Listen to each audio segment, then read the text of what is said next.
दर्शन की 64वीं कक्षा।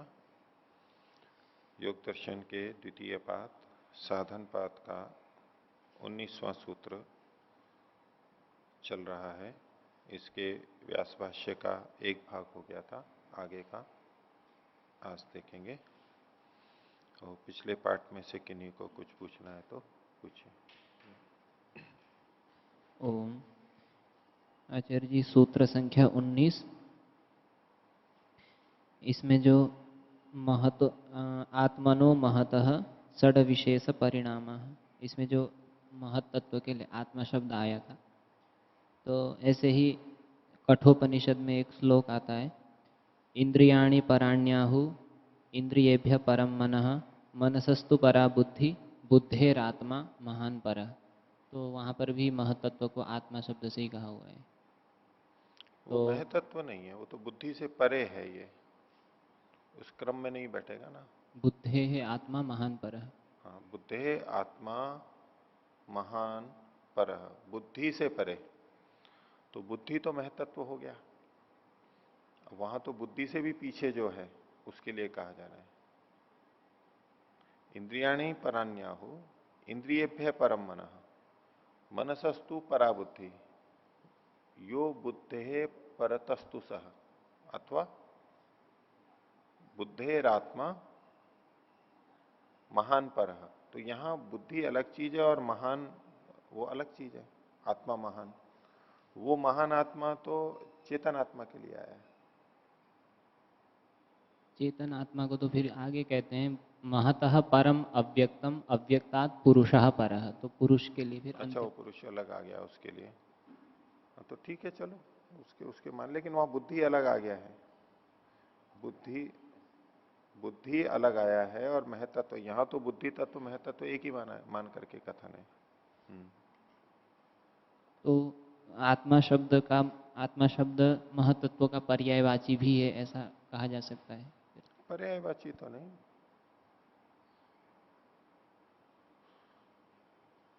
पर्यायवाची तो नहीं कह सकते, ऐसा तो नहीं। लेकिन हाँ, स्वरूप वाला जो है यहां तो पर्यायवाची रूप में नहीं प्रतीत होता है ना। सत्ता मात्रे महती आत्मनि, सत्ता मात्र महत आत्मा में अगर ऐसा निश्चित होता है कि ये पर्यायवाची है इस रूप में तो ठीक है, लेकिन ऐसा भी मेरी जानकारी में तो नहीं है इसको पर्यायवाची के रूप में। जी आचार्य जी, इसके नीचे दूसरा है, महतत्व के लिए कहा कि सत्ता मात्रे महती आत्मनि। हाँ। तो सत्ता मात्र है तो उसमें और कुछ भी नहीं है। जैसे प्रकृति भी सत्ता मात्र तो है ही है, तो उसको क्यों कहा सत्ता मात्र? हाँ, सत्ता मात्र मतलब तो यहां पर है जिसकी अभिव्यक्ति हो गई है, लेकिन वो अभिव्यक्ति स्पष्ट नहीं है कि क्या चीज है इस रूप में। यूं तो मूल प्रकृति भी सत्ता है, उसकी भी सत्ता है आप जो कह रहे हैं, लेकिन वो एक दृष्टि से असत है, सत भी नहीं है और असत भी नहीं है। ये जो कथन किया गया मूल प्रकृति के लिए, अलिंग के लिए, उसके लिए भी तो कथन किया है ना कि वो सत नहीं है और असत भी नहीं है। तो वो सत नहीं है, इसका मतलब हमने क्या किया था कि वो अभिव्यक्त नहीं है, अभिव्यक्त नहीं है, इसलिए वो सत नहीं है। और असत नहीं है इसका मतलब है कि वो अभाव नहीं है, तो सत्ता तो है उसकी उस रूप में। तो पहले वाला जो अंश है जहां उसके कहा गया कि वो सत नहीं है, तो इसका मतलब है वो अभिव्यक्त नहीं है। और इसको जो कहा गया कि ये सत है, सत्ता मात्र जो है, इसका मतलब अभिव्यक्ति मात्र हुई है, पहली अभिव्यक्ति बस शुरुआत में आया है। जैसे किसी समवाय में, फैक्ट्री में कोई चीज बनती हो तो बस अभी उसका रूप थोड़ा सा प्रकट हुआ है, अभी अंतिम नहीं बना है, बस आया है। बस अभी एक लोहा बन के आया है, ये हुआ, इसका अब और रूप बनेगा तो जो भी है, लेकिन एक प्रथम रूप आया है, अभिव्यक्त तो हुआ है, लेकिन बस बहुत कुछ नहीं है उसके अंदर, इतने मात्र से लेंगे। ओम। आचार्य जी, अभिव्यक्ति किसकी दृष्टि से देखा जाएगा? क्योंकि कारण की दृष्टि से, कारण की अपेक्षा, और उसके आगे आगे तो और अभिव्यक्त हो ही रहे हैं, और अधिक अधिक जैसे जैसे कार्य स्थूल स्थूल होते जा रहे हैं, वो हमारी दृष्टि से और अधिक व्यक्त होते जा रहे हैं। जैसे हमारी दृष्टि से तो जैसे प्रकृति है वैसे महत्त्व है, दोनों ही अनभिव्यक्त है। नहीं, मैंने हमारी दृष्टि से जो कहा मैंने बाद वालों के लिए बोला है। उसके बाद में जो स्थूल स्थूल होते जाते हैं हमारी दृष्टि से प्रकट होते हैं, और वो प्रकट होना है कारण से कार्य रूप में आया है, तो कारण की अपेक्षा तो वो प्रकट हो ही गया है। और समाधि में तो उनका प्रत्यक्ष होता ही है, उस दृष्टि से वो हमारी दृष्टि से भी बन जाएगा, हम भी उसका कर लेते हैं, नहीं योगी लोग कर लेते हैं ना। सामान्य मनुष्य विशेष के लिए होगा तो वो नहीं होगा। ठीक है, और कोई बोलिए। 19वें सूत्र के भाष्य की हम्म, अनुच्छेद दूसरे की दूसरी पंक्ति ऊपर से, हम्म,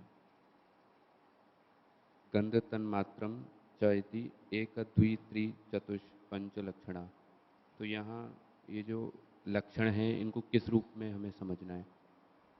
क्या ये गुण हैं जैसे पृथ्वी के, जैसे पृथ्वी का गंध गुण होता है, हाँ, तो उस तरह से ये गुणों के रूप में कहना चाह रहे हैं अथवा द्रव्य के रूप में कहना गुणों चाह के रहे रूप में, गुणों के रूप में है ये लक्षण है उसके, द्योतक हैं, इनसे पता लगता है, धर्म है ये। हैं? जी, अगर हम इनको गुणों के रूप में अगर हम लेंगे तो फिर इनसे जो पृथ्वी आदि तत्व बनेंगे तो वहाँ पर भी ये गुण अनुगत होंगे। होंगे ना, तो फिर पृथ्वी में 5 गुण आएंगे, आएंगे। तो फिर ये तो न्याय वाला सिद्धांत पुष्ट होगा इससे। एक शब्द का अंतर है, बाकी तो जो कि तो है। शब्द गुण को छोड़ दो, बाकी तो चारों चारों आते हैं। और प्रधानता पृथ्वी के अंदर गंध की है, बाकी 3 गुण और माने गए। तो 2 तरह की प्रक्रियाएं मिलती हैं यहां, तो शब्द को भी सब तरफ लिया, 1 2 3 4 5। वहां पर आकाश को अलग छोड़ दिया, वायु में 1, अग्नि में 2, वायु जल में 3 और पृथ्वी में 4। ये एक क्रम मिल जाता है, लेकिन एक संख्या तो बढ़ते हुए है ही वहां पर भी। और जहां है गंधवती पृथ्वी इत्यादि वैशेषिक का सूत्र है या गंध की, तो वो प्रधानता से कथन है, दूसरे भी मिलेंगे इसमें। मूलतः दोनों में कोई अंतर नहीं है, कोई भेद नहीं है। ये वाला ठीक है, मेरे को तो ये लगता है कि 1 2 3 4 5 वाला जो क्रम है, ये इसको हमें स्वीकारने में कोई आपत्ति नहीं है। क्योंकि वो जो एक समस्या बनती रहती है कि शब्द गुण आकाश का ही है, तो हम ठोस के माध्यम से भी शब्दों को सुन लेते हैं, लोहे में भी गति करता है, औरों में भी जो गति करता है, पानी में भी करता है शब्द, उसकी तरंगें जाती हैं। उसकी दृष्टि से ये वाला ठीक है, क्योंकि शब्द गुण इन बाकी का भी स्वीकार किया गया है यहाँ पर। जी, मेरे को जी मेरा प्रश्न शब्द को लेकर के ना हो करके कि जी ऐसा सुना जाता है, ऐसा अभी तक समझ में आया कि जैसे सांख्य दर्शन में एक गुण एक में अनुगत होता है इस तरह से, और ऐसा कहाँ है सांख्य में? वो आप वैशेषिक की दृष्टि से कह सकते हैं, वैशेषिक में इनको एक एक गुण की प्रधानता से, वो प्रधानता से, उसका उत्तर मैं दे चुका हूं कि वो प्रधानता से कथन कहलाता है। उन शब्दों को ऐसा नहीं पकड़ लेना है कि यहाँ ये लिखा है मतलब तो इसके अलावा कुछ है ही नहीं इसमें। तो किसी व्यक्ति को कहें कि ये चेतन है, इसका ये मतलब है कि उसमें चेतना के अलावा और कुछ नहीं है, ऐसा कहेंगे? भाई ये पुष्प गुलाबी है तो इसमें गंध नहीं है, ऐसा कहेंगे कि आपने तो गुलाबी कह दिया है, इसका तो गुलाब रंग है, तो और कुछ नहीं है क्या उसमें? उसमें स्पर्श नहीं है क्या? प्रधानता से कथन हो जाते हैं बहुत सारी चीजों के। भाषा है, इसी तरह से कहा जाता है, वो प्रधानता से कथन है। व्यपदेशस्तु भूय, ऐसा प्रधानता से कथन होता है, तो औरों का निषेध नहीं किया जा रहा है यहाँ पर। तो जो आप जो 2 प्रक्रियाओं को बताते हैं कि जैसे फिजिकल प्रक्रिया होती है और एक केमिकल प्रक्रिया होती है, तो फिर उन दोनों को कहाँ पे फिर हम संगति लगाएंगे, वो तो कैसे? आधुनिक दृष्टि से है फिजिकल केमिकल, तो उसको एक तरफ रखिए अभी। ये आणविक स्तर पे कुछ होगा, इसको आप भौतिक परिवर्तन मतलब तो यहां पर देखो, फिजिक्स और केमिस्ट्री 2 अलग अलग चीजें हो गई। उसमें फिजिक्स की सूक्ष्म मानी जाती है, केमिस्ट्री स्थूल मानी जाती है, यद्यपि उसमें रसायनों का मिलना जुलना होता है। लेकिन एक जो भौतिक मिश्रण होता है वो एक अलग चीज है। भौतिक मिश्रण मतलब जैसे चीनी और मिट्टी का, चीनी और मिट्टी को मिला दें तो ये मिश्रण तो हो ही जाता है। जैसे 8-10 औषधियां हों और उनको कूट पीट के मिला दिया, ये एक मिश्रण अलग होता है। एक हल्दी का और चूने का भी मिश्रण होता है, वो अलग हो जाता है, वो रासायनिक हो जाता है। तो उसमें आपस में जो मिलना जुलना है वो तो है ही। पहले मैंने जैसा बताया कि परस्पर संसर्गात, परस्पर अनुप्रवेशात,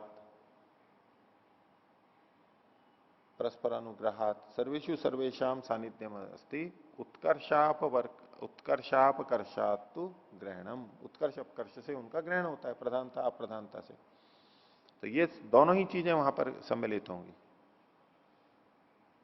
सब चीजें मिलजुल करके जैसे भी है, उसकी कोई रासायनिक और भौतिक की दृष्टि से कोई वर्णन यहां मिलता नहीं है अलग अलग।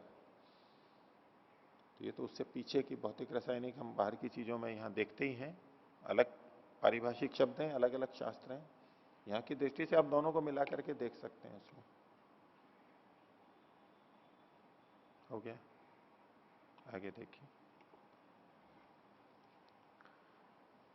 तो 19वां सूत्र, उसका भाष्य मध्य से लगभग प्रारंभ हो रहा है।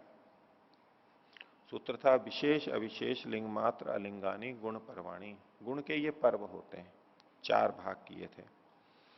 अब अलिंग अवस्था के लिए कुछ विशेष बात और कही जा रही है, अलग ढंग से। क्योंकि पीछे दृश्य के लिए कहा था भोगाप वर्गार्थम दृश्यम, दृश्य भोग और अपवर्ग के लिए है, वो उसका प्रयोजन है। तो उसके संबंध में यहां कह रहे हैं अलिंगावस्थायाम न पुरुषार्थो हेतु। अलिंग अवस्था, उसमें पुरुषार्थ कारण नहीं होता है। पुरुषार्थ मतलब पुरुष का प्रयोजन, भोग और अपवर्ग, वो इसमें कारण नहीं होता है। अलिंगावस्था को भी इन्होंने गुण पर्व माना है, उसको भी एक परिमाण माना है, परिणाम माना है, लेकिन उसमें पुरुषार्थता कारण नहीं है। परिणाम शब्द देख करके उसकी अनित्यता की प्रतीति हमारे को होने लग जाती है, हम वैसा अर्थ ले लेते हैं, उसकी स्पष्टता भी की जा रही है। तो अलिंगावस्था में पुरुषार्थ कारण नहीं बनता है। इसी को आगे खोल रहे हैं, न अलिंगावस्थायाम आदौ पुरुषार्थता कारणम भवती। बात वही है, उसको खोला जा रहा है, लेकिन विशेष शब्द क्या, आदौ। अलिंगावस्था में पुरुषार्थ हेतु नहीं होता, अर्थात अलिंगावस्था के आदि में, प्रारंभ में पुरुषार्थता कारण नहीं होती है। अलिंग जो है यानी सत्वर स्तंभ, ये पुरुष के लिए होते हैं, ये तो ठीक है, क्योंकि वो कार्य रूप में जब परिणत होते हैं, कार्य जगत में आते हैं, तो परंपरा से वो पुरुष के लिए होते हैं, पुरुषार्थता तो होती है उसमें, पुरुष के लिए हो जाते हैं। लेकिन उसके आदि में, उसके बनने में, उसके प्रारंभ होने में पुरुषार्थता कारण नहीं होती है। प्रारंभ होने में कि पुरुष का प्रयोजन था इसलिए सत्वर स्तंभ बने, इसलिए अलिंग बना, ये कोई कारण नहीं है वहां पर। इसकी नित्यता सिद्ध की जा रही है। तो अलिंगावस्थायाम आदौ पुरुषार्थता कारणम न भवती। न अलिंगावस्थायाम, न पहले ले लिया है, आगे न तस्या पुरुषार्थता कारणम भवती इति। इसका यानी अलिंगावस्था का पुरुषार्थता कारण नहीं होती है। नासौ पुरुषार्थ कृता इति नित्याख्यायते, और इसलिए ये पुरुषार्थ कृत नहीं है, इसलिए नित्य कही जाती है, नित्य होती है, क्योंकि बनी ही नहीं है। अगर पुरुषार्थता के कारण से ये बनी है, पुरुषार्थ प्रयोजन आया इसलिए ये बनी है, तब तो वो नित्य नहीं हो सकती थी। जो कारण वाला होता है वो अनित्य होता है। तो पुरुषार्थता इसमें कारण नहीं है, इसलिए ये नित्य है। तो इससे हमें पता लगता है कि सत्वर स्तंभ को ये नित्य मानते हैं, अनादि तत्व है, बना नहीं है, अपने आप में स्वयं सिद्ध है, सदा से है, ये बना नहीं है। जैसा कि कुछ लोग अध्यात्म में या वैदिक दर्शनों में भी स्वीकार कर लेते हैं कि ये प्रकृति ब्रह्म से बनी है, एक ही तत्व था ब्रह्म, उसको नित्य मानते हैं। लेकिन उससे जो ये कार्य जगत बना है, ये सब बना हुआ मानते हैं वो। तो ब्रह्म से बना है तो ब्रह्म का विकार होगा, ये कार्य द्रव्य माना जाएगा। उस दृष्टि से इस अलिंग अवस्था को नित्य नहीं कहा जा सकता। उस ब्रह्म से जो भी कुछ बनेगा तो उसका प्रयोजन यही है, वो पुरुषों के लिए है। दोनों ही चीजें हैं वो। उससे जीव भी बना हुआ मानते हैं और इस प्रकृति को भी वो बना हुआ मानते हैं, एक ही तत्व मानते हैं केवल। उस सब का निषेध है ये। तो सत्वर स्तंभ अलिंग अवस्था अपने आप में अनादि है, उसकी उत्पत्ति ही नहीं होती, उसमें पुरुषार्थता कारण नहीं है, इसलिए वो नित्य ही होती है, बनती ही नहीं है वो। आगे त्रयाणाम तु अवस्था विशेषाणाम आदौ पुरुषार्थता कारणम भवति। जो तीन अवस्था विशेष हैं, तीन अवस्था विशेष कौन से? विशेष, अविशेष और लिंग मात्र, ये जो तीन बताए सूत्र में, इनके आदौ आदि में, प्रारंभ में, इनका आरंभ होने में, इनके उत्पन्न होने में पुरुषार्थता कारणम भवति, पुरुषार्थता कारण होती है। यदि पुरुषार्थता न हो, पुरुष का प्रयोजन नहीं हो, तो ये कार्य रूप में किस लिए बदलेंगे? कोई प्रयोजन ही नहीं है। और इनके अपने लिए तो होता नहीं है, ब्रह्म के लिए, परमात्मा के लिए भी नहीं होता है, केवल जीव ही बसता है जिसके लिए ये होता है। इसलिए पुरुषार्थता इसमें कारण होती है, बिना उसके नहीं हो सकता है। वो भोगापवर्ग, ये जो भोगापवर्गार्थम दृश्यम, वही बात है। आगे सच अर्थो हेतु निमित्तम कारणम भवती इति अनित्या आख्यायते। ये जो अर्थ है पुरुषार्थता, भोगापवर्गा, ये जो अर्थ है, ये अर्थ हेतु होता है, कारण होता है। हेतु को ही खोल दिया, हेतु होता है, उसी को आगे खोला निमित्त होता है, उसी को कहा कारणम भवती इति अनित्य आख्यायते, इसलिए इसको अनित्य कहते हैं। ये जो बाकी चीजें हैं इसमें पुरुषार्थता कारण होती है, पुरुषार्थता भी एक हेतु निमित्त होता है, और जो हेतु निमित्त वाला होता है वो अनित्य होता है। तो ये सब अर्थ वाले हैं, यानी ये अर्थ इनका हेतु है, इसलिए ये अनित्य है। आगे गुणास्तु सर्वधर्मानुपातिनो न प्रत्यस्तमयंते नोपजायंते। और जो गुण है, गुण कौन? सत्वर स्तंभ, जो द्रव्य धर्मी है उसके लिए कहा जा रहा है। गुण का मतलब धर्म नहीं है, धर्मी। गुणास्तु सर्वधर्मानुपातिन, सभी धर्मों में रहने वाले। कौन से सभी धर्म हैं? अलिंग अवस्था तो सत्वर स्तंभ की हो गई, अलिंग से लिंग बना, लिंग से अविशेष बना, अविशेष से विशेष बना, और उससे फिर और पांच भौतिक चीजें जो जो भी बनती गई, वो सारी की सारी, वो सब धर्म, चाहे घड़ा बना, चाहे कपड़ा बना, चाहे मकान बना, ये जो सब धर्म बने हैं, इन सब धर्मों में अनुसरण करने वाले होते हैं, अनुपाती रहते हैं, उसमें विद्यमान रहते हैं ये तीनों गुण। इसलिए त्रिगुणात्मक सृष्टि है ये कहा जाता है। हर वस्तु त्रिगुणात्मक है, तरतम भेद रहेगा इसलिए भिन्नता रहती है, लेकिन रहते तीनों गुण हैं सबके अंदर। तो त्रयाणाम तु अवस्था नहीं, गुणास्तु सर्वधर्मानुपातिनो न प्रत्यस्तमयंते न उपजायंते। तो सब धर्म में रहते हैं, लेकिन न तो प्रत्यस्तमयंते, न तो नष्ट होते हैं, ये अस्त नहीं होते, नष्ट नहीं होते, और न उपजायंते, न ही उत्पन्न होते हैं। हाँ, लेकिन इनकी उपस्थिति में ऐसा तालमेल होता है, उनमें मेल मिलाप, मिलना जुलना और परिवर्तन, कि नई नई चीजें बनती भी हमें दिखाई देती हैं। ये बन गई, ये नष्ट हो गई, ये हो गई, ये हो गई। ये होते हुए भी सत्वर स्तंभ अपने आप में न तो उत्पन्न होते हैं, न नष्ट होते हैं। आगे व्यक्ति भी रेव अतीत अनागत व्यय आगमवती भी गुणान्वयिनी भी उपजन अपाय धर्म का इव प्रत्यव भाषंते। तो ये जो तीन गुण हैं, ये न तो नष्ट होते हैं, न उत्पन्न होते हैं, लेकिन व्यक्ति भी, व्यक्ति के द्वारा, व्यक्ति मतलब जो चीज प्रकट हुई है, बनी है, कार्य द्रव्य इकाई, जो जो चीजें बनी है, बहुत सारी चीजें अनंत, उनके द्वारा कैसी हैं वो? अतीत अनागत, जो व्यक्तियां कभी अतीत में चली जाती हैं, यानी थी पहले, अब नहीं रही। व्यक्ति नहीं रहा, वो घड़ा नहीं रहा, वो मकान नहीं रहा, वो पेड़ नहीं रहा, एक व्यक्ति थे ये, वो चले गए। व्यक्ति का मतलब ये मनुष्य ही नहीं है, एक व्यक्ति, कोई भी वस्तु, वो अपने आप में एक व्यक्ति है। ये अतीत में चले गए थे, अतीत और अनागत भविष्य में भी आ जाएंगे, फिर उत्पन्न नए नए हो जाएंगे।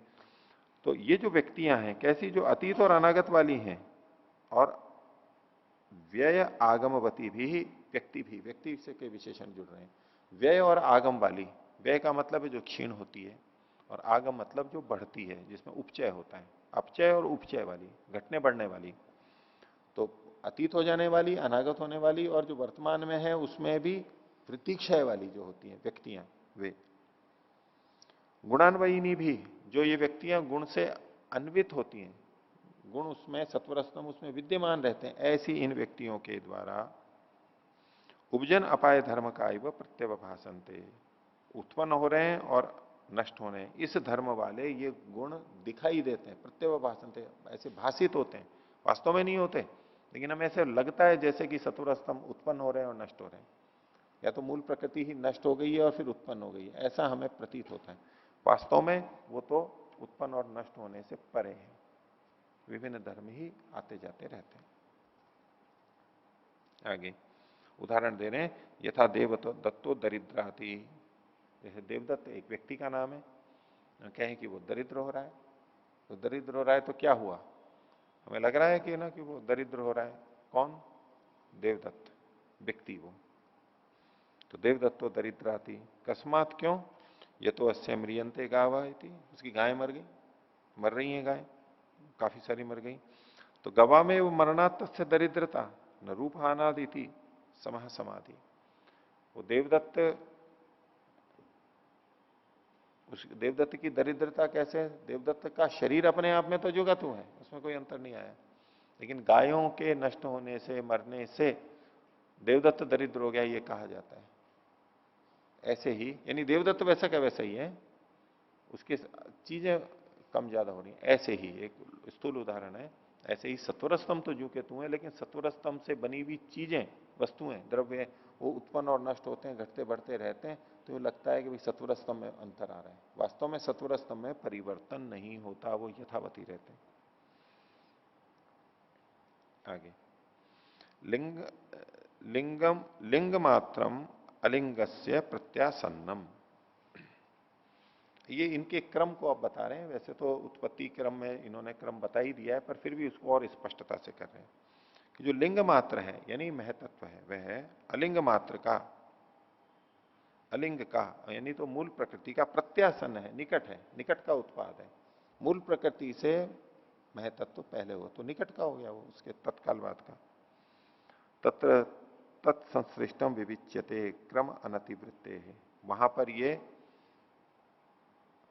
उत्पन्न हुआ ये महतत्व प्रकृति में उत्पन्न हुआ उससे अलग हो जाता है, उत्पन्न होता है, बनता है और उससे अलग हो जाता है, यानी सत्वर स्तंभ से अलग हो जाता है, एक अलग चीज दिखने लग जाती है, उसी में बनता है और उससे अलग हो जाता है, एक नई चीज बन जाती है, क्रम का अतिक्रमण न करते हुए। आगे तथा षड अविशेषा लिंग मात्रे संश्लिष्टा विविच्यन्ते परिणाम क्रम नियमात, उसी प्रकार से जो षड अविशेष हैं, 6 अविशेष हैं, अभी तो विशेष के बारे में बताया था, अभी तो लिंग मात्र के बारे में बताया था, अब लिंग मात्र के बाद में अविशेष आते हैं, तो ये जो 6 अविशेष हैं ये लिंग मात्र संश्लिष्ट है, वो लिंग मात्र से जुड़े हुए, महतत्व से जुड़े हुए हैं, और जुड़े हुए और विविच्यन्ते उससे अलग हो जाते हैं, परिणाम क्रम नियमात, परिणाम के क्रम का नियम होने से उसके बाद, संश्लिष्ट का मतलब जुड़े हुए हैं, उत्पन्न नहीं, जुड़े हुए हैं। दूसरी दृष्टि से हम कह सकते हैं कि सृष्ट हुए हैं उत्पन्न, लेकिन ये संश्लिष्ट में नहीं, उससे जुड़े हुए होते हुए भी उससे अलग होते हैं, ये तात्पर्य है। आगे तथा तेषु अविशेषेषु भूतेन्द्रियाणि संश्लिष्टानि विविच्यन्ते, तो उन्हीं विशेषों में, अविशेषों में जो 6 अविशेष थे उसमें भूत और इंद्रियां क्या है, विशेष कथन से कही गई थी, ये भूतेन्द्रियां संश्लिष्टानि उत्पन्न होती भी अलग होती हैं या जुड़ी भी उनसे अलग हो जाती हैं। तथा च उक्तम पुरस्ताद, जैसा कि पहले बताया जा चुका है उसी बात को कहा है। आगे न विशेषेभ्य परम तत्वांतरम अस्ति इति विशेषाणाम नास्ति तत्वांतर परिणाम, अभी जो पीछे इन्होंने बताया था वो तत्वांतर परिणाम था, यानी अव्यक्त से, अव्यक्त प्रकृति से अलिंग से लिंग हुआ, महतत्व बना, महतत्व से अविशेष हुआ, 6 अविशेष, और अविशेषों से जो विशेष बने वो सारे के सारे 11 और 5 16, ये जो 16 बने ये सब तो तत्वांतर है, भिन्न भिन्न तत्व बन रहे हैं एक के बाद एक। तो अब प्रश्न आएगा कि अच्छा विशेष के बाद में क्या है, आपने एक क्रम तो बता दिया, इनका विशेष के बाद में क्या है, तो उसका उत्तर दिया न विशेषेभ्य परम तत्वांतरम अस्ति, विशेषों से आगे कोई तत्वांतर नहीं है, कोई नया तत्व नहीं बन रहा है, ये अंतिम तत्व बन चुके हैं, यानी 11 इंद्रियां और फिर इधर 5 भूत। तो इंद्रियों से कुछ बनता है ये तो नहीं आता है सुनने के अंदर। ठीक है, शरीर बन गया उनके संयोग से, भूत भी हैं, लेकिन भूतों से तो और दूसरी बहुत सारी चीजें बनती हैं, ये हम मानते हैं। लेकिन वो जो चीजें बन रही हैं, वो कह रहे हैं कि वो तत्वांतर नहीं है, विशेषों से आगे कोई तत्वांतर नहीं है। न विशेषेभ्य परम तत्वांतरम अस्ति इति विशेषाणाम नास्ति तत्वांतर परिणाम। विशेषों का तत्वांतर परिणाम नहीं है। परिणाम मतलब बदलाव, अलग अलग बदलते जाते हैं, उसमें कई तरह के परिणाम बताए गए हैं, कुछ परिणाम आगे बताएंगे। तो कहा तत्वांतर परिणाम नहीं होता है, फिर क्या होता है? तेषाम तु धर्म लक्षण अवस्था परिणाम व्याख्या इष्यन्ते। उनके तीन तरह के परिणाम होते हैं, धर्म परिणाम, लक्षण परिणाम और अवस्था परिणाम। ये तीन तरह के परिणाम होते हैं, धर्म लक्षण अवस्था परिणाम। उनकी व्याख्या आगे की जाएगी। आगे तीसरे पाद के 13वें सूत्र के अंदर धर्म लक्षण अवस्था परिणाम ये सब बताएंगे। वो चित्त के संदर्भ में है, लेकिन लगते घटते वो सब जगह पे हैं, स्थूल चीजों में भी घटते हैं और यहां पर भी घटेंगे। धर्म परिणाम, लक्षण परिणाम और अवस्था परिणाम, इनको हम वहीं पर ही समझेंगे। लेकिन इन तीन परिणामों से भिन्न एक तत्वांतर परिणाम शब्द यहां पर कहा गया है। मूल जो तत्व है, तो तत्वांतर जो सृष्टि का निर्माण है वो बस यहीं तक होता है, इसलिए सांख्य आदि में भी बस यहीं तक ही बताया गया। उसके आगे की चीजें क्या बनती हैं उसका वहां पर वर्णन नहीं मिलता है। बस उससे तो सारी मिश्रण से सारी पेड़ पौधे, ईंट पत्थर और बहुत सारी चीजें बनती रहती हैं, कपड़े आदि, भोजन रोटी आदि, सारी अन्न आदि, ये सब बनते रहते हैं। लेकिन वहां क्रम नहीं बताया, क्योंकि वहां केवल तत्व की चर्चा है। जहां तक तत्व है, बस जो नए तत्व की रचना है वहीं तक ही उन्होंने सृष्टि के क्रम को बताया, उसके आगे नहीं। तो वो बात यहां एकदम स्पष्ट होती है। न विशेषेभ्य परम तत्वांतरम अस्ति इति विशेषाणाम नास्ति तत्वांतर परिणाम तेषाम तो धर्म लक्षण अवस्था परिणाम व्याख्यायिष्यन्ते। इसको हम आगे वहीं पर ही देखेंगे जब वो सूत्र आएगा। ठीक है, तो यहां तक इन्होंने दृश्य के बारे में बता दिया। अब 20वां सूत्र प्रारंभ होता है। वहां दृष्टि दृश्य हो संयोगो हे हेतु, हे हेतु को बताने में दृष्टा भी था, उसके बारे में बताया। प्रारंभ क्या प्रसंग किया था? चार चीजें, ये चतुर्व्यूह है, हे हेतु, हान और हानोपाय। उसमें दूसरा हे हेतु चल रहा था। हे हेतु को बताते हुए उसमें उन्होंने दृष्टा, उसका कारण बताया संयोग। अब संयोग में दृष्टा और दृश्य दो शब्द आ गए थे, तो पहले दृश्य के बारे में सूत्र बता दिए, अब दृष्टा के बारे में बता रहे। ये सब किस में चल रहा है? हे हेतु को बताते हुए ये सारा प्रसंग चल रहा है। हान और हानोपाय आगे आएगा, उसी की व्याख्या चल रही है।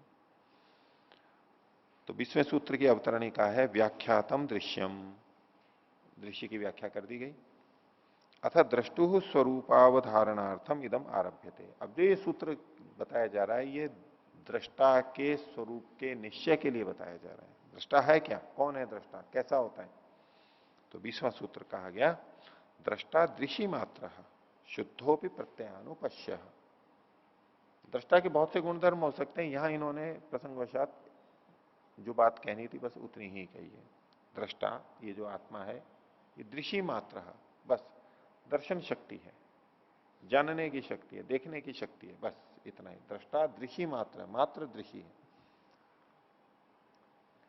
दृश्य प्रेक्षण अर्थ के अंदर देखने अर्थ में ही आता है। उसको बस ये धातु के निर्देश में स्थित प्रत्यय, एक प्रत्यय करके दृषि, केवल इतना धातु मात्र, वो शक्ति मात्र कहा जा रहा है। तो दृष्टा दृषि मात्र है, और शुद्धोपि, शुद्ध होते हुए भी वो प्रत्ययानुपश्य, प्रत्यय यानी ज्ञान, बुद्धि में जो प्रत्यय वृत्ति ज्ञान होता है उसको ये पीछे पीछे से देखता है, यानी बिल्कुल वैसा ही देखता है, उसके सदृश ही, उसके अनुरूप ही ये देखता है। अनुकूलता से ये भी बोध को प्राप्त होता है, ये इसको भी जान लेता है। अपने आप में शुद्ध है, लेकिन फिर भी बुद्धि में जो ये सारा बदलाव आ रहा है उसको वो जानता है। शुद्धोपि प्रत्ययानुपश्य। भाष्य देखिए, तो दृषि मात्र को खोल रहे हैं। दृषि मात्र इति, दृषि मात्र शब्द कहा गया, इसका मतलब क्या है?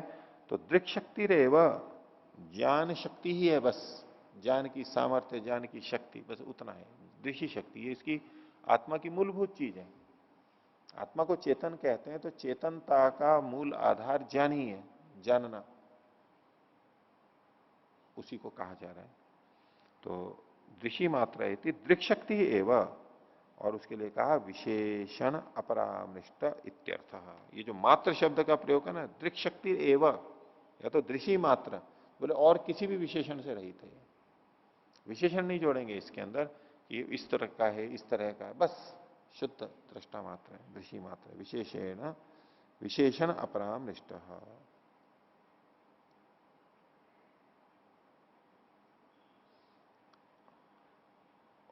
बुद्धि को ही केवल आत्मा जानता है, उसी को जानता रहता है, और कोई विशेषण नहीं। बस बुद्धि में जो बुद्धिस्थ जो वृत्ति है बस उसको जानता रहता है, और कुछ कोई नहीं चीज है। बुद्धि मन और इंद्रियों के माध्यम से अलग अलग चीजें जानती है, वो एक भिन्न बात हो गई।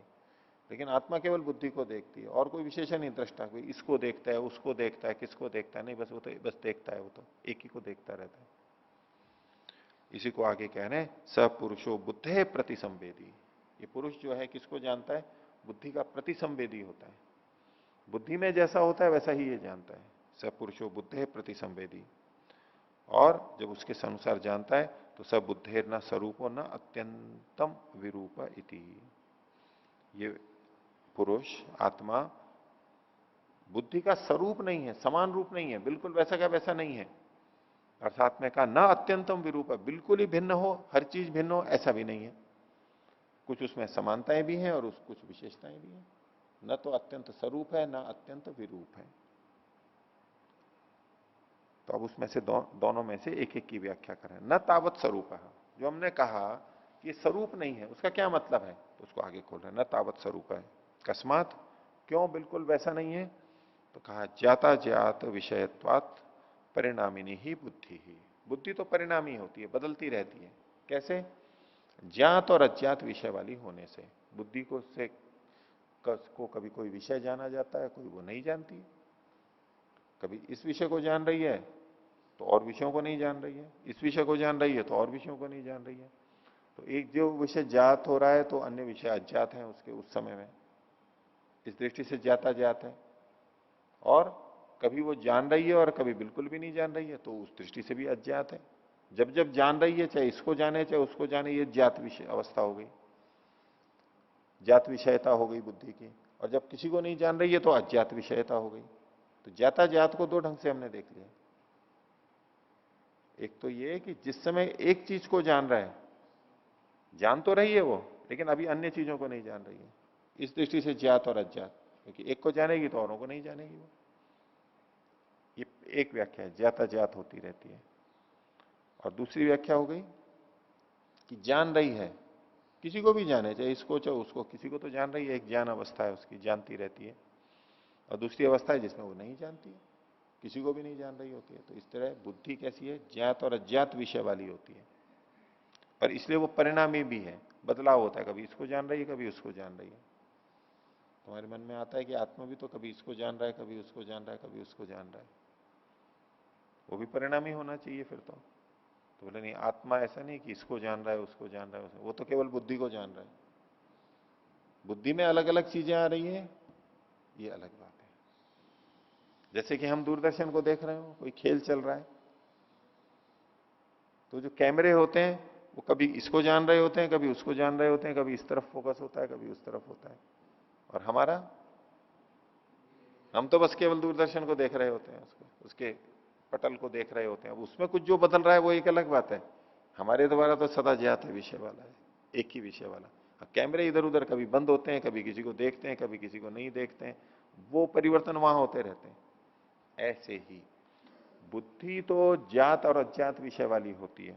आत्मा के लिए आगे कह रहे हैं तो सब सदा ज्ञाता ज्ञात विषयत्वात् परिणामी नहीं बुद्धि, क्योंकि ज्ञात और अज्ञात होते हैं तो परिणामी है वो बुद्धि।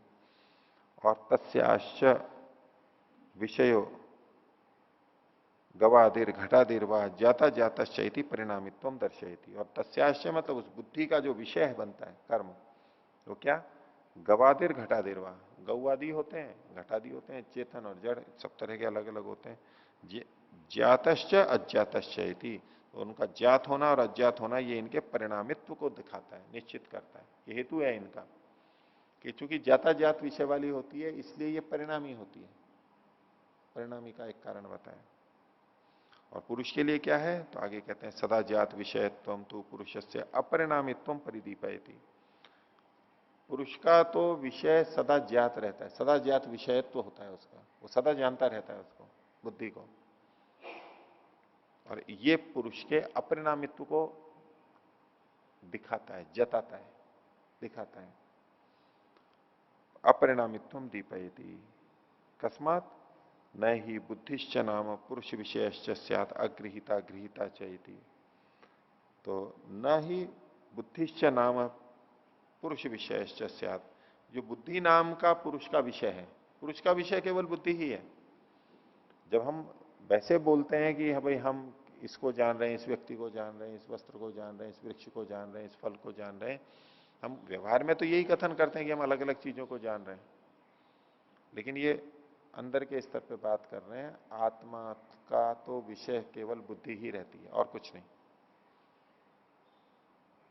बुद्धि में जो जो आ रहा है उसको वो जान रहा है, इतना तो स्वीकार करते ही है। लेकिन आत्मा बाहर की चीजों को सीधे नहीं देखता है, कभी उसको देखा इसको देखा, ये तो हमारा गौण कथन होता है, क्योंकि ज्ञान के रूप में हम बुद्धि आदि सबके माध्यम से जो जानते हैं वो अलग अलग होता है। तो इसलिए कहा न ही बुद्धिश्च नाम पुरुष विषयश्च स्यात् अगृहीता गृहीता च। तो बुद्धि नाम की जो चीज है वो पुरुष के लिए कभी अगृहित हो कभी गृहित हो ऐसा नहीं होता है, उसके लिए सदा गृहित है। वो सदा स्क्रीन खोल करके ही बैठा हुआ है, उसमें क्या आता है नहीं आता है वो दोनों हो सकते हैं। पीछे से आना बंद हो गया स्क्रीन पे तो ठीक है, लेकिन वो तो देखता रहेगा स्क्रीन को। जैसे ही आएगा कुछ उसको देख लेगा, जब जो आएगा उसको देख लेगा। इति सिद्धम पुरुषस्य सदा ज्ञात विषयत्वम, इससे आत्मा का सदा ज्ञात विषयत्व सिद्ध हो जाता है। नहीं तो कोई भी कहेगा कि जैसे बुद्धि कभी जानती है नहीं जानती है, तो आत्मा भी तो कभी जानता है नहीं जानता है। जब निद्रा में होता है, मूर्छा में होता है, तो वो कहां जान रहा होता है? तो उनका कथन इसलिए होता है कि बाहर के विषय को नहीं जान रहा होता है। लेकिन ये कह रहे हैं कि आत्मा का विषय तो बुद्धि है, बाहर के विषय तो है ही नहीं उसके सीधे सीधे, बुद्धि को सीधे हमेशा जानता रहता है आत्मा।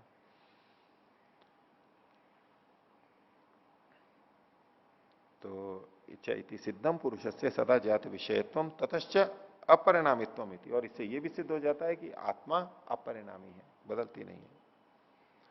आगे दूसरा हेतु दे रहे हैं इसमें, किंच परार्था बुद्धि संहत्यकारित्वात्। बुद्धि जो है वो परार्थ है, दूसरे के लिए है। क्यों है दूसरे के लिए? तो उसमें हेतु दिया संहत्यकारित्वात्, मिलकर के बना हुआ होने से, संघात होने से, अनेक अवयवों के मिलने से बनी होने से। संघत परार्थत्वात् पुरुषस्य, संख्य में जो संगत होती है वो परार्थी होती है, और इससे पुरुष का ज्ञान करते हैं, निश्चय अनुमान करते हैं। ये जो सारी चीजें हैं शरीर आदि, ये तो संगत है, मिलकर के बनी है, अवयवों से बनी है। तो ये तो दूसरे के लिए है। वो दूसरा कौन है? वो कुछ कोई ना कोई होना चाहिए, वो आत्मा ही होता है। तो इन्होंने कहा किंच परार्था बुद्धि, बुद्धि परार्थ है क्योंकि वो संघत्यकारी है। और स्वार्थ है पुरुष है, और पुरुष तो स्वार्थ है, पुरुष दूसरे के लिए नहीं होता है। पुरुष किसके लिए होता है? अपने लिए होता है। ठीक है, बोले नहीं, पुरुष भी दूसरे के लिए होता है। हम दूसरों की सेवा कर देते हैं और भी कुछ सहयोग कर देते हैं, तब ये वो पुरुष नहीं है। ये पुरुष मतलब चेतन पुरुष की बात की जा रही है, शुद्ध। ये तो हम शरीर के रूप में जो व्यक्ति हैं, ये तो संगत है, हम दूसरे के लिए कर देते हैं। पुरुष दूसरे के लिए नहीं होता है, अपने लिए ही होता है वो। ये बड़ा तत्व है दर्शन। आध्यात्मिकता ऐसी है कि हमें लगेगा कि ये धर्म के विपरीत ले जा रही है। धर्म का मतलब परोपकार, धर्म का मतलब परोपकार। वो स्वार्थ से क्या काम है? और उसको छोड़ना पड़ता है। ये स्वार्थ के लिए है सारा का सारा, अपने लिए है। उपनिषद में भी जो आ रहा था, आत्मनस्तु कामा इदम सर्वम प्रियम भवति, अपने लिए ही होता है। तो ये तो स्वार्थ है, आत्मा तो स्वार्थ है। आत्मा दूसरे के लिए हो ही नहीं सकता है, आत्मा दूसरे के लिए होता ही नहीं है, अपने लिए ही होता है। और हम सोचते थे नहीं, मेरी आत्मा तो धर्म के लिए होगी, मेरी आत्मा तो वेद के लिए होगी, मेरी आत्मा तो राष्ट्र के लिए होगी, मेरी आत्मा तो वैदिक संस्कृति के लिए होगी इत्यादि, मेरी आत्मा तो गरीबों के लिए होगी, रोगियों के लिए होगी। ऐसे ऐसे हम जो सोच लेते हैं, ऐसा नहीं, आत्मा तो स्वार्थी होता है, दूसरे के लिए नहीं होता है। हाँ, जो संगत होता है वो दूसरे के लिए होता है, वो दूसरे के लिए हो सकता है। जो संगत है वो दूसरे के लिए ही होगा, ये नियम पक्का है। जो संगत होता है वो हमेशा दूसरे के लिए होता है, ये मुख्य विषय है। और आत्मा उस तरह का नहीं है, ये संगत है, ये दूसरे के लिए है। तो दूसरा कौन है? वो आत्मा है, वो अपने लिए है। उसमें ये नियम नहीं है कि जो जो संगत नहीं है वो स्वार्थी होता है, ऐसा नियम नहीं है ये। जो जो संगत होता है वो परार्थ होता है, ये नियम है। ये नहीं है कि जो जो परार्थ होता है वो संगत ही होता है, ये नहीं है व्याप्ति, उभय व्याप्ति नहीं है। नहीं तो अड़चन आ जाएगी। आ रही है अड़चन? अगर यूं कहें कि जो जो संगत होता है वो परार्थ होता है, अब इसका तात्पर्य निकाल लें हम, अर्थापत्ति निकाल लें कि जो जो संगत नहीं होता है वह परार्थ भी नहीं होता है, यानी स्वार्थी होता है। ऐसा अगर हम यूं निकालें अर्थापत्ति से तो इसमें अड़चन आ जाएगी ना। ईश्वर संगत नहीं है। अगर यूं करने लगेंगे तो ईश्वर संगत नहीं है तो परार्थ भी नहीं होगा, फिर वो जीवात्माओं के लिए भी नहीं होगा, ये दोष आ जाएगा। सामान्य व्यक्ति तो दोनों ही अर्थ लेकर के चलेगा, बोले ऐसा है, फिर तो इस पर दिक्कत आ जाएगी। लेकिन जब हमें पता है कि व्याप्ति दो तरह की होती है, उभय व्याप्ति भी होती है, एक तरफा भी होती है। तो जहां जहां धुआं होता है वहां वहां अग्नि होती है, जहां जहां धुआं होता है वहां वहां अग्नि होती है। जहां अग्नि होती है, जहां अग्नि नहीं होती है वहां नहीं, जहां अग्नि होती है, जहां जहां अग्नि होती है वहां वहां धुआं होता है, ये आवश्यक नहीं है। बस ऐसे ही जो जो संगत होता है वो परार्थ होता है, ये तो बात ठीक है। लेकिन जो जो परार्थ होता है वो संगत होता है, ये बात नहीं है। ऐसा नहीं क्या कहा जा रहा है। जो जो संगत होता है वह परार्थ होता है, इतना ठीक है। और वो परार्थ कोई ना कोई होना चाहिए। वो परार्थ तो जिसके लिए वो है वो तो स्वार्थी, अपने लिए तो आत्मा तो स्वार्थ है। तो इन्होंने कहा स्वार्थ पुरुष इति। इसीलिए बहुत से लोग अध्यात्म में नहीं आते हैं।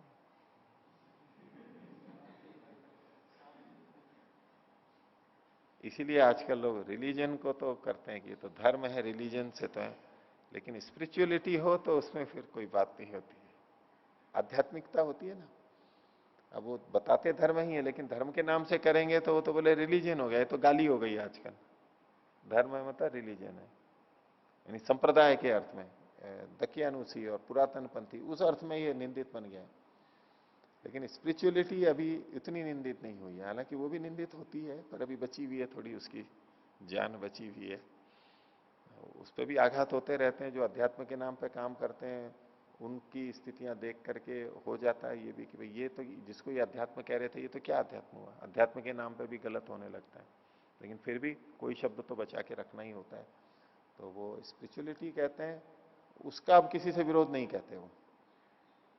आध्यात्मिकता का किसी से विरोध नहीं, लेकिन धर्म का तो दूसरों से विरोध होगा। धर्म के नाम पे लड़ाइयां हुई हैं, अध्यात्म के नाम पे लड़ाई हुई है क्या कभी? तो इसलिए धर्म और अध्यात्म को बिल्कुल अलग अलग कर दिया गया है आजकल। हैं एक ही वैसे, लेकिन अलग कर दिया गया है। इसीलिए धार्मिक व्यक्ति अध्यात्म में नहीं आते, और आध्यात्मिक व्यक्ति उन धार्मिकों को धार्मिक दिखाई नहीं देते। नहीं, जो धार्मिक व्यक्ति हैं तो जब आध्यात्मिक व्यक्ति को देखते हैं तो वो तो स्वार्थी होता है। तो ये काय का आध्यात्मिक, ये काय का धार्मिक हुआ, तो धार्मिक भी नहीं है। ये अध्यात्म के नाम से चल रहे हैं, ये तो धार्मिक भी नहीं है। इस तरह की बातें चल जाती है, दिखने ऐसा लग जाता है। आगे देखिए, तथा सर्वार्थ अध्यवसायकत्वात् त्रिगुणा बुद्धि ही त्रिगुणत्वाद अचेतना इति। सब अर्थों का अध्यवसाय करने वाली होने से, अध्यवसायकत्वात् त्रिगुणा बुद्धि, बुद्धि तीनों गुण वाली है, तो सब अर्थों का अध्यवसाय का मतलब हो गया शांत, घोर और मूढ़, तीनों हो गई। शांत सत्वगुण के कारण, घोर रजोगुण के कारण, मूढ़ तमोगुण के कारण से। ये जो अलग अलग तरह की चीजें हैं, सर्वार्थ एक जैसे नहीं, इन सब का निश्चय वही बुद्धि करवाती है। और ये तभी हो पाता है जब ये त्रिगुण हो। उसमें सत्वगुण है तो उससे शांति का अनुभव कराती है, रजोगुण है तो घोर का अनुभव, दुख का अनुभव कराती है, सात्विक है तो सत्वगुण है सुख का अनुभव कराती है, तमोगुण है तो मूढ़ता का, घोरता का अनुभव कराती है, अज्ञानता का अनुभव कराती है, अज्ञान की स्थिति में। तो ये तीनों चूंकि बुद्धि में रहते हैं, इससे पता लगता है कि त्रिगुणात्मक है बुद्धि। इसलिए कहा तथा सर्वार्थ अध्यवसायकत्व त्रिगुणा बुद्धि ही, एक बात।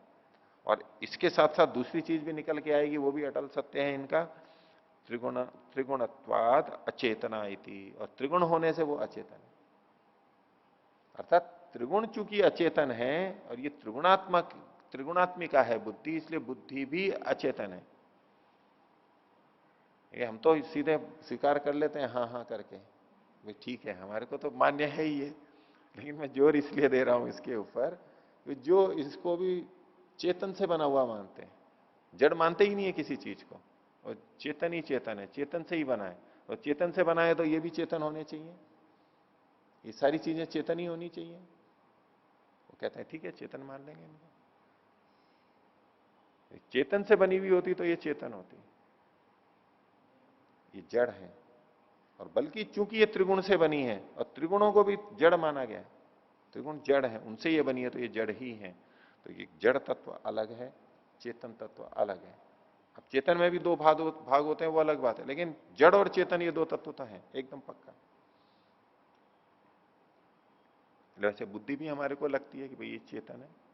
तो पीछे भी आपके सामने बात रखता था, आजकल बहुत चल रहा है इसी तरह से, क्योंकि वो चेतन आत्मा को मानते नहीं है। तो क्या कहते हैं, वो माइंड शब्द बोलते हैं, फिर माइंड बुद्धि। माइंड क्या है, माइंड माइंड करके बोलते हैं। चेतन या आत्मा शब्द उनको स्वीकार्य नहीं होता है, माइंड बोलते हैं। तो इस बुद्धि को माइंड मतलब फिर बुद्धि लेने लग जाते हैं।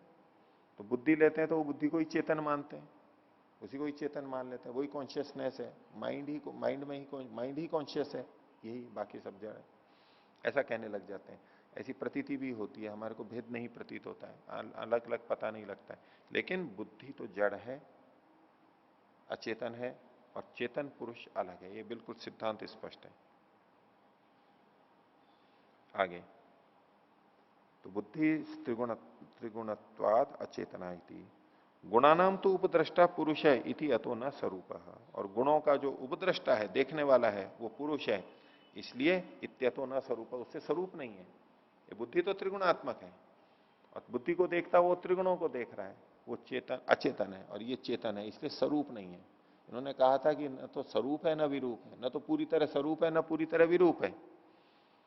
तो स्वरूप क्यों नहीं है, तो इसके लिए कारण बताया, इसलिए ये स्वरूप नहीं है, भिन्नता बताई जा रही है दोनों की पृथकता के लिए। तो बोले अस्तुतर ही विरूप आई थी, तो बोले इसको फिर विरूप मान लेंगे, क्योंकि स्वरूप तो है नहीं, स्वरूप नहीं है तो विरूप है। तो बोले कि ना अत्यंतम विरूप, पूरी तरह से विपरीत भी नहीं है, विरूप भी नहीं है। विपरीत सारे के सारे धर्म इसके विपरीत ही हो, ऐसा नहीं है कि जो गुण प्रकृति में है उसके विपरीत ही सारे गुण होंगे चेतन के अंदर, ऐसा भी नहीं है पुरुष के अंदर। तो ना अत्यंतम विरूप, तो कस्मात क्यों, तो बोले शुद्धोपि असौ प्रत्यानुपश्यो यतः, क्योंकि ये चेतन शुद्ध होते हुए भी बुद्धि में स्थित प्रत्यय का अनुभव करता है, वो ऐसा का वैसा ही होता है। तो इसके स्वरूप हो गया ना, एकमेव दर्शनम ख्यातिरेव दर्शनम, बुद्धि में जैसा है वैसा ही यहां पर होगा, वृत्ति सारूप्य होगा, तो ये स्वरूपता आ गई ना।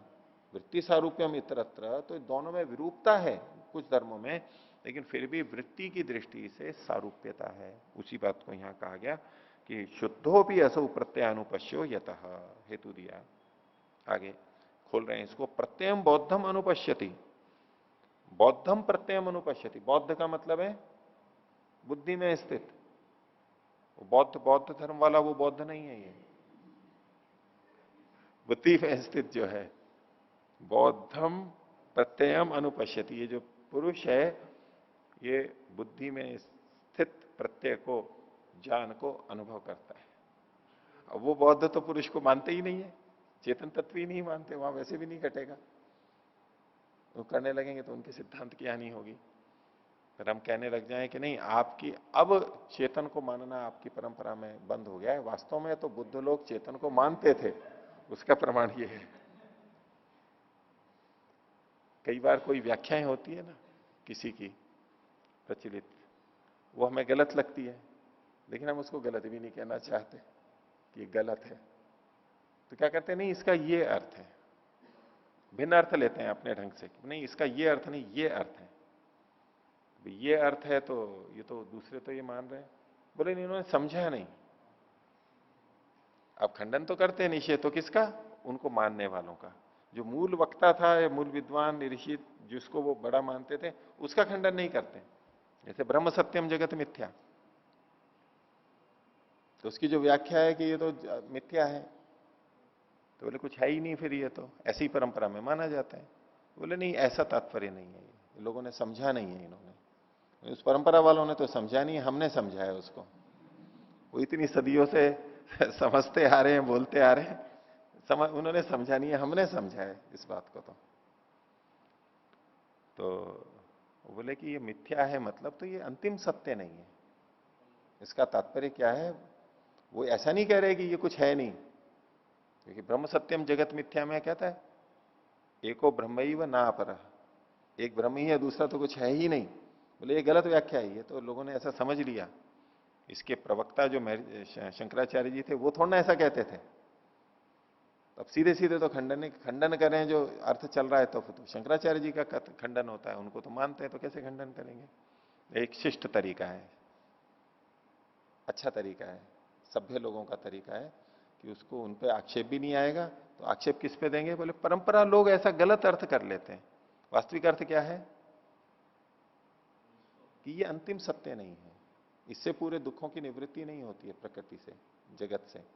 वास्तविक लक्ष्य तो ब्रह्म ही है, वही सत्य लक्ष्य है हमारा, उसी से हमारे समस्त दुखों की निवृत्ति होती है। अब ये जो अर्थ किया ये तो सिद्धांतानुकूल है, तो इस वाक्य में दोष ही नहीं आया। बोले आर्य समाजी मूर्ति पूजा का विरोध करते हैं। बोले इन्होंने दयानंद को समझा ही नहीं है, दयानंद का खंडन करना नहीं है उनको, वो तो महापुरुष थे। तो बोले उन्होंने तो जो मूर्तियों पे चूहे चढ़ जाते हैं उसका निषेध किया था। अब ये मूर्ति का ही निषेध करने लग गए, इन्होंने समझा ही नहीं दयानंद को, इन्होंने समझ लिया है, ये बताने वाले हैं जो चूहा नहीं चढ़ना चाहिए, चूहा नहीं खाना चाहिए चूहे के द्वारा, और उसका निषेध किया है, मूर्ति पूजा का थोड़ा ना किया है। तो नए नए प्रबुद्ध लोग आते हैं, शिष्ट तरीके से खंडन करते हैं अपने अपने ढंग से, तो क्योंकि वो ये उनको स्वीकार नहीं होता कि हम महापुरुषों को खंडन करें, क्योंकि वो कहते हैं नहीं वो भी ठीक है, वो भी ठीक है, सब ठीक है। अब सब ठीक है तो कैसे ठीक करें, विपरीत तो है। अब ठीकरा किसी के सिर पे तो फोड़ना पड़ेगा। घड़ा जो है, हार का घड़ा फोड़ते हैं ना किसी के माथे पे, श्रेय श्रेय क्या कहें, मतलब उस पर आरोप लगाते हैं, श्रेय तो अच्छे अर्थों में जाता है उसका कि ये आखिर हुआ क्यों, ये हार हुई क्यों, इसका ठीकरा किस पे फोड़ा जाएगा, कि इसका उत्तरदायी कौन है। तो किसी न किसी पे तो करना है। तेरे इस पार्टी की हार हो गई चुनाव में, तो किस पे डालेंगे, किसी पे तो करना पड़ेगा। कोई असफल हो गया अभियान तो किसी पे तो करना पड़ेगा, नहीं इसकी ये उत्तरदायी है। तो अब गलत तो हो ही चुका है, वो ठीकरा किस पे फोड़ेंगे, तो अनुयायियों पे फोड़ना तो ठीक है, जो मूल प्रवक्ता थे उन पे कैसे फोड़ सकते हैं, वो तो आदर के पात्र हैं, उन पे तो फोड़ना अशिष्टता होगी। वो तो इतने अशिष्ट है नहीं, ये सब हैं, बोले हम खंडन नहीं करते उनका। तो ये प्रत्यय बौद्धम अनुपश्यति, बुद्धि में स्थित प्रत्यय को ये देखता है, ये तात्पर्य बुद्धि का है यहां पर। प्रत्यय बौद्धम अनुपश्यति तम अनुपश्यन अतदात्मा अपनी तदात्मक इव प्रत्यय भाषते। तो उसको जब देखता है आत्मा बुद्धि के में स्थित प्रत्ययों को, तो अतदात्मा अपनी उस तरह का न होता हुआ भी, उस स्वरूप वाला न होता हुआ भी। अब अतदात्मा का मतलब ये नहीं है कि उस आत्मा वाला नहीं है ये पुरुष, उस रूप का नहीं होते हुए भी, बुद्धि वाला, बुद्धि के स्वरूप वाला ना होते हुए भी तदात्मक इव प्रत्यय भाषते, उसके जैसा ही, उसके स्वरूप वाला ही प्रतिभाषित होता है आत्मा। ये स्वरूपता को बताया जा रहा है, वृत्ति सारूप्य मित्रत्र वाली बात है। तथा च उक्तम, जैसा कि कहा गया है, एक वचन दिया, अपरिणामिनी ही भोक्तृ शक्ति ही। भोक्तृ शक्ति यानी पुरुष परिणामी नहीं है। अप्रतिसंक्रमाच, और युक्त नहीं होती है, रक्त नहीं होती है, जुड़ती नहीं है, अप्रतिसंक्रमाच। और परिणामिनी अर्थे प्रतिसंक्रांता एवं तद्वृत्तिम अनुपतति, लेकिन परिणामी अर्थ में, वस्तु में, बुद्धि में प्रतिसंक्रांत के समान उसकी वृत्ति के पीछे पीछे चलती है, बदलती नहीं है, युक्त नहीं, लेकिन उसकी वृत्ति जैसी चलती है। तस्याश्च प्राप्त चैतन्य उपग्रह रूपाया बुद्धे बुद्धिवृत्ते अनुकार मात्रतया बुद्धिवृत्ति अविशिष्टा ही ज्ञान वृत्ति इत्याख्यायते।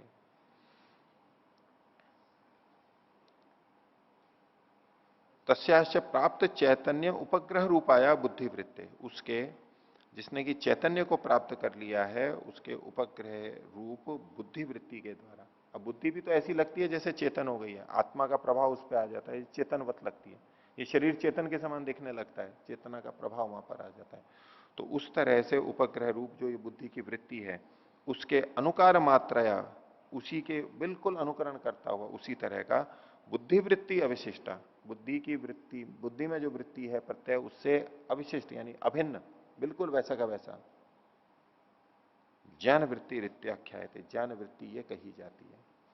तो बुद्धि में जो वृत्ति होती है, जो ज्ञान प्रत्यय होता है, वो बुद्धि वृत्ति कहलाती है, और आत्मा में जो बोध होता है बिल्कुल वैसा का वैसा, उसको ज्ञान वृत्ति के नाम से कहा जाता है। वृत्ति के संदर्भ में भी मैंने आपको ये संकेत बताया था कि बुद्धि वृत्ति और ज्ञान वृत्ति, जब ये दो शब्द आ रहे हैं तो इसका तात्पर्य अलग अलग है। बुद्धि वृत्ति यानी बुद्धि में, चित्त में जो व्यापार हो रहा है ज्ञानात्मक, वो वृत्ति, विचार, और आत्मा को जो होता है, इसको ज्ञान वृत्ति शब्द से कहा गया।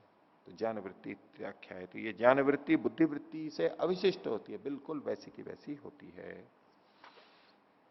अगला सूत्र, तदर्थ एव दृश्यस्य आत्मा, 21वां सूत्र। तदर्थ, उसी के लिए, उसी के प्रयोजन के लिए, किसके लिए? पुरुष के लिए, दृश्य शक्ति के लिए। दृश्य से आत्मा, दृश्य की आत्मा यानी दृश्य का स्वरूप, यह है ही उसी के लिए। इसी को भाष्य में खोल दिया, दृश्य रूप से पुरुष से, तदर्थ को खोल रहे हैं। दृश्य रूप जो पुरुष है, दृष्टा मात्र जो पुरुष है, उसके कर्म रूपताम आपन्नम दृश्यम इति, ये जो दृश्य है उसके कर्म रूप में आ गया है, अर्थात कर्म कारक के रूप में वो है, वो उसको जानता है। दृश्यम इति तदर्थ एवं दृश्य से आत्मा भवती, इसलिए दृश्य का स्वरूप उसी के लिए होता है। और आत्मा शब्द को खोल दिया, स्वरूपम भवती इत्यर्थ, आत्मा का मतलब स्वरूप है, इसका स्वरूप आत्मा के लिए है। दृश्य से आत्मा, दृश्य में कोई आत्मा या चेतन तत्व नहीं होता है, जैसा कि मैंने पीछे भी आपको बता दिया था। इससे हमें क्या पता लगता है? आत्मा शब्द यहां पर स्वरूप के लिए आया है। तो यहीं तक रखते हैं पाठ। प्रणव।